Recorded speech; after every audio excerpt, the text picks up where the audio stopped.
Well, I think one of the things is to recognize that one is what is the purpose of meditation, and then what meditation method or technique seems to accomplish that for oneself, because there are many methods of meditation, and oftentimes there's a lot of confusion and conflicting kind of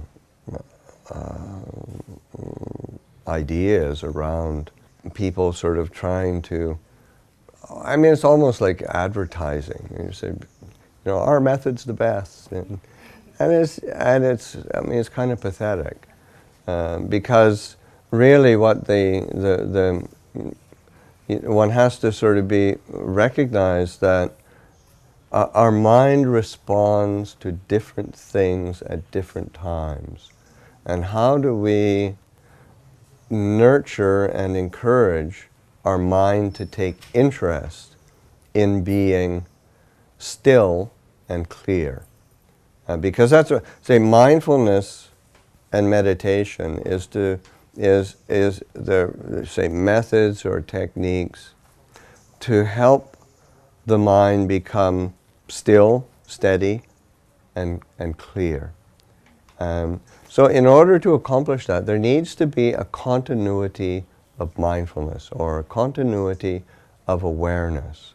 And different people will be attracted to different types of techniques. My own preference and my own experience is that I've used the breath as a basis for establishing mindfulness. And I've used it in many different ways, and I've used many different techniques. But I keep returning to the breath as a foundation. For me, there's a simplicity to it, because there's it's always available. If you're still breathing, it means you're alive. So the breath is if you're alive, you've always got the breath to tune into. And then if you're dead already, then you don't have to worry about meditating. But if you've got the breath, then you can, you're alive, you've got the breath that you can be paying attention to, plugging into. And that is something that is really, say, it's accessible. And also it is a neutral, say, in and of itself, it's kind of a neutral feeling. The breath is just the breath. It's a sensation that's kind of neutral. It comes in, it goes out. It's not extremely pleasant. It's not extremely unpleasant. So that having a neutral object is actually really helpful in order to recognize, what am I adding to my experience? Because that is the problem that we have in human existence, is that we keep adding things in terms of, we see something, and really all we see is form and color. That's all we see. But then we add, I like it, I dislike it, I like it, I want it, I want it, I can't have it. Oh, so it's sort of, we keep adding the sense of the like and dislike, the wanting, the not wanting, and that's what our life is actually bound up with. But that's actually an addition to our actual experience, so that we tend to skip over our actual experience and keep getting bound up in the complications. And then we wonder why we're dissatisfied and confused.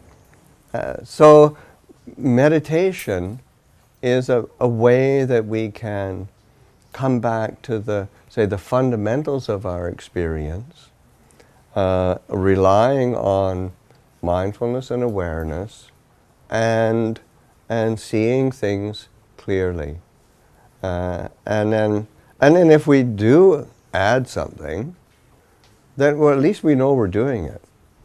And then you can add, we can add loving kindness to it, or we can add generosity to it, or we can add a sense of delight in goodness.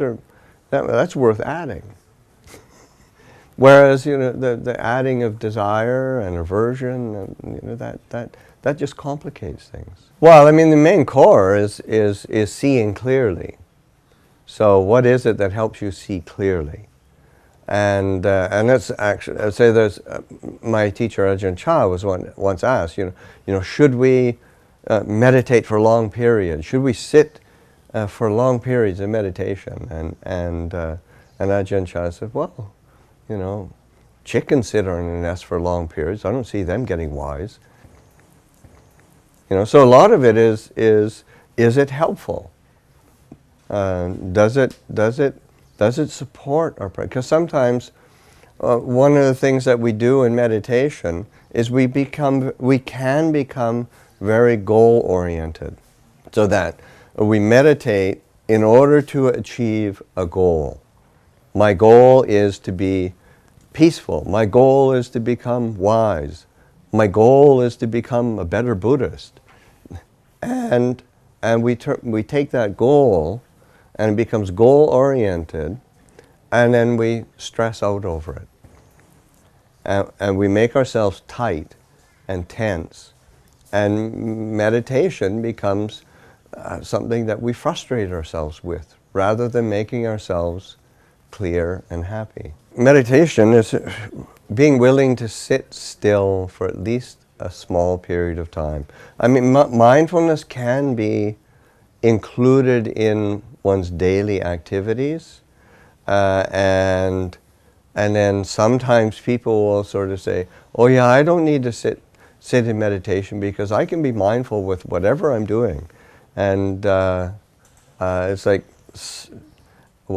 my own teacher Ajahn Chah would say, yeah, it's true, it's not right. Or it's right, but it's not true.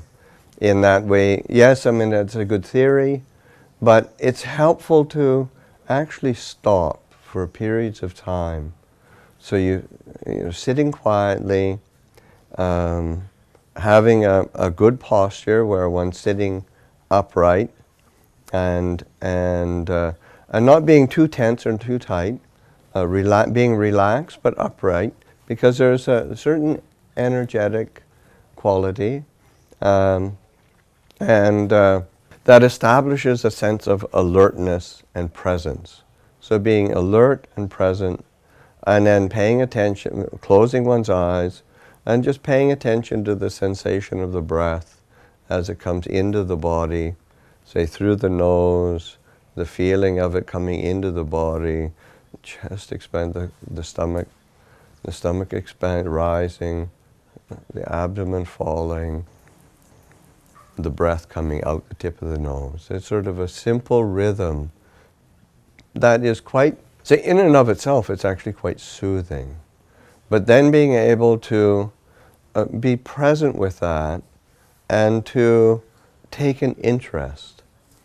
Because usually what happens, we do that, we breathe in, we're attentive, we breathe out, and we're attentive, we're alert, and then within not very long, mind is already sort of thinking of something else to do, some other mood, some other agenda, and that's the nature of the mind. But then to be able to recognize that, and to take an interest in that simple sensation of the breath coming in, the breath going out. So noting and recognizing what are the different poles. So then that's part of learning. You're starting to learn about your own mind. what are my habits? What are my obsessions? What am I attracted to? What am I averse to? What do I get upset with? What am I fearful of? And oftentimes those are the sort of things that we don't want to deal with. But that's, as a meditator, as a practitioner, one has to be willing to acknowledge and recognize that. And it's that mindfulness and awareness, acknowledging that there's a resolution there. But then staying with the quality of awareness, being with that quality of knowing. And it's that quality of knowing that starts to become a refuge for the heart. And you start realizing, oh, that's a refuge. That's where my real peace is. My real peace isn't in trying to make the world conform to my preferences of my ideal of what a peaceful world should be. It's more, it's in that quality of awareness and knowing. Just do it. Yeah, no, really, it's just to be willing to do it. And also be willing to make mistakes, and to be willing to stumble. Oftentimes what we want to do it right. And then we're afraid of, okay, if I don't do it right, then somehow I'm a failure, or I'm a poseur. But really, it's just being willing to do it, and learning from that, and then going on.